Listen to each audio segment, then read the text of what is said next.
जय हिंद साथियों, स्वागत है आज आप लोग को आपके अपने YouTube channel RS diamond official में। साथियों, बहुत ही बड़ी अपडेट आ रही है उन अभ्यर्थियों के लिए जो जिनका काउंसलिंग हो चुका है और अभी तक नियुक्ति पत्र नहीं मिला है। तो नियुक्ति पत्र के संबंध में भी चर्चाओं, कल मैंने पिछले वीडियो में चर्चा भी किया था कि एक नोटिफिकेशन आ रही है, एक सूचना आ रही है, न्यूज़ आ रही है कि सितंबर में जो है काउंसलिंग की प्रक्रिया थर्ड फेज की आरंभ हो जाएगी और आप अक्टूबर में जो है नियुक्ति पत्र भी जो है सबको मिल जाएगा। अर्थात क्या इसमें कितनी सच्चाई है और कहाँ का यह न्यूज़ जो है आया था और बहुत ज़्यादा लोगों के बीच जो है शेयर भी किया गया।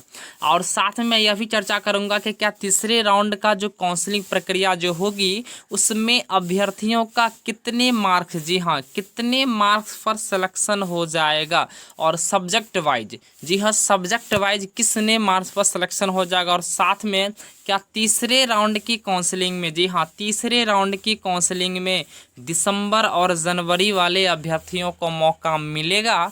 जी हाँ, अगर मिलेगा तो किस प्रकार से आवेदन की प्रक्रिया आरंभ होगी और कब तक जो है ये आवेदन कर पाएंगे। साथ में ही अगर छठे चरण में दिसंबर और जनवरी को मौका नहीं मिलता है तो क्या सातवें चरण में सेपरेट बहाली आ सकती है और आएगी तो बहाली कब तक आएगी, इन सभी बिंदुओं पर आज हम लोग थोड़ा सा डिटेल्स में चर्चा करेंगे। चैनल पे अगर आप नए हैं तो चैनल को सब्सक्राइब कर ले और साथ में बेल आइकन को भी दबा ले। जी, मैं बताना चाहता हूं कि सितंबर के अंतिम सप्ताह, जी हाँ, सितंबर के अंतिम सप्ताह में यह कयास लगाए जा रहे हैं कि थर्ड राउंड काउंसलिंग जो है प्रारंभ हो जाएगी, आरंभ हो जाएगी। सितंबर के अंतिम सप्ताह जो होगा इसमें तीसरे राउंड की काउंसलिंग प्रक्रिया जो है आरंभ हो जाएगी और अक्टूबर में जिन लोगों का काउंसलिंग हो चुका है वो जो फर्स्ट फेज और सेकंड फेज में मौजूद थे उन लोगों का फर्स्ट राउंड और सेकंड राउंड में जिनका जो है काउंसलिंग हो चुका है उन सभी को नियुक्ति पत्र भी दे दिया जाएगा। साथ में ही जो तीसरे राउंड की जो काउंसलिंग प्रक्रिया होगी उसमें से 55 से कम, जी हाँ, 55 से कम मेधा अंक वालों का भी सिलेक्शन होगा। और 55 से कम मेधा अंक वालों का सिलेक्शन होगा और किस प्रकार से होगा हम लोग चर्चा करते हैं। देखिए, जैसे कि आप लोग अवश्य जानते होंगे, आप लोग ऑलरेडी इससे वाकिफ़ हैं कि पहले जो सब्जेक्ट वाइज जो काउंसलिंग जो कराई गई थी, सब्जेक्ट वाइज जो जिन लोगों का सिलेक्शन हुआ था उसमें आप देखें तो सबसे ज़्यादा परेशानी, जी हाँ, सबसे ज़्यादा परेशानी जो है सोशल साइंस वाले सब्जेक्ट में था।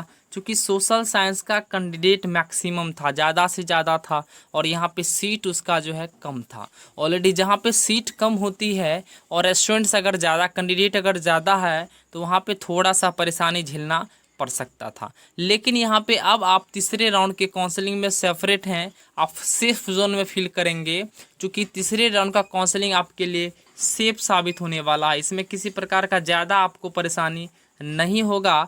खासकर भाषाओं वाले को तो और ज़्यादा बेनिफिट मिलने वाली है, जो हिंदी से या संस्कृत से या उर्दू से या बंगाली से, ये सब भाषा या इंग्लिश से, इन सब भाषा में अगर वो हैं तो उन सबको बहुत ज़्यादा बेनिफिट मिलने वाला है कि उन सबको, जी हाँ, 50 से कम भी, अगर 50 के आसपास भी अगर उनका मेधा अंक बन रहा है तो उनका सिलेक्शन निश्चित है। क्योंकि जितने सारे भाषाओं का सीट बहुत ज़्यादा मैक्सिमम खाली जा रहा था, ज़्यादा से ज़्यादा खाली ही जा रहा था और तीसरे राउंड की जो काउंसलिंग जो प्रक्रिया होगी उसमें सबसे ज़्यादा बेनिफिट मिलने वाला है कि भाषाओं वाले, जिन लोगों का भाषा अपना सब्जेक्ट है, हिंदी हो, संस्कृत हो या आपका बंगाली हो या उर्दू हो, तो समझ सकते हैं कि भाषा वाले सब्जेक्ट वाला का सबसे कम और मेधांक जाने वाला है। चूँकि 50 प्लस, अगर आपके 50 के आसपास भी है या 50 के थोड़ा सा कम भी है तो आपका चलेगा और आपकी बहाली बिल्कुल निश्चित रूप से हो जाएगी। अब हम लोग चर्चा करेंगे साइंस वाले और मैथ वाले स्टूडेंट पे। साइंस वाले और मैथ वाले स्टूडेंट पे, वैसे अभ्यर्थी जो साइंस और मैथ से हैं उनको भी ज़्यादा परेशानी नहीं होगा क्योंकि जितने सारे हाईएस्ट मार्क्स वाले थे सभी का पहले और दूसरे राउंड काउंसलिंग हो चुकी है, उन लोग का चयन हो चुका है। इसलिए मैथ और साइंस वाले जो भी अभ्यर्थी होंगे उनका 60 से कम अगर आ रहा है, जी हाँ, 60 के आसपास या 60 से कम भी आ रहा है तो आप लोग का निश्चित रूपेण जो है आप लोग की बहाली हो जाएगी। क्योंकि थोड़ा सा केयर यह भी करना होगा कि किस जगह से आपका रैंक अच्छा आ रहा है और किस जगह काउंसलिंग कराने पर आपका हो जाएगा। थोड़ा सा आप इसको जो है केयर कीजिएगा और याद रखिएगा किस जगह जाया जाए जहाँ पे मेरा नंबर आ सकता है, और वहाँ आपको कम से कम मार्क्स पे भी, कम से कम मेधांक पे भी आपका निश्चित रूपेण आपकी हो जाएगी, आपकी सिलेक्शन हो जाएगी। अब हम लोग बात करेंगे सोशल साइंस वाले अभ्यर्थियों पे। जी हाँ, सोशल साइंस वाले अभ्यर्थियों का जो है पहले से भी थोड़ा सा जो है परेशानी का सामना करना पड़ रहा था, क्योंकि इसमें अभ्यर्थियों की संख्या बहुत ज़्यादा थी। लेकिन पहले और दूसरे राउंड की काउंसलिंग प्रक्रिया समाप्त हो चुकी है, जिससे थोड़ा सा राहत तीसरे राउंड की काउंसलिंग प्रक्रिया में देखने को मिलेगा। तीसरे राउंड का जो काउंसलिंग प्रक्रिया होगा वो पहले राउंड और दूसरे राउंड की काउंसलिंग प्रक्रिया से बहुत ही आसान और सरल होगा। इसलिए उन अभ्यर्थियों के लिए जिनको पहले और दूसरे राउंड काउंसलिंग प्रक्रिया में मौका नहीं मिला, वो वंचित रह गए हैं। तो मैं बताना चाहूँगा कि एसएसटी वाले को भी अगर आपका 60 प्लस अगर है, जी हाँ, अगर 60 प्लस अगर आपके मेधांक आ रहे हैं, 60 प्लस होना चाहिए। अगर 60 प्लस आपके मेधांक है, 60 प्लस डेट मीन्स अगर आपका 62, 63, 64 भी है, 65 तक है, तो भी आपका जो है चयन होने का संभावना बनेगी। तो सबसे ज़्यादा परेशानी तो थोड़ा सा एसएसटी में ही है, और सबसे ज़्यादा सरल और आसान भाषा वाले सब्जेक्ट में है, और साथ में ही मैथ और साइंस वाले को भी बेनिफिट मिलेगा। तो मैंने आप लोग को यह बता दिया कि तीसरे राउंड जो काउंसलिंग प्रक्रिया होगी, इसमें कितने मेधा अंक पर व्यक्तियों का चयन हो सकता है। अब हम लोग बात करेंगे उन अभ्यर्थियों के बारे में जिनका चयन हो चुका है और अभी तक नियुक्ति पत्र जो है नहीं मिला है।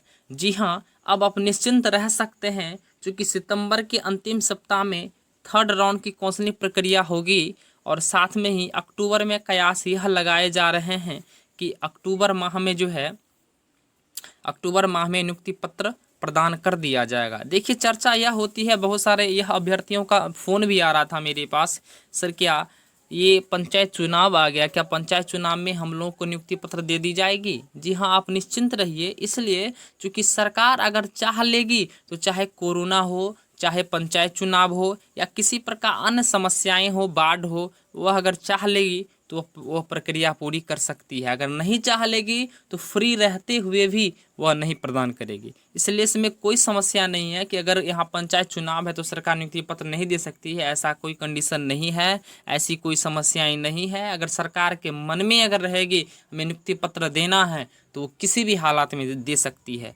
अगर नहीं देने का रहता है तब तो वैसे भी जो है वो लेट पे लेट और ऐसे पे बरगलाने की भी कोशिश किया जाता है।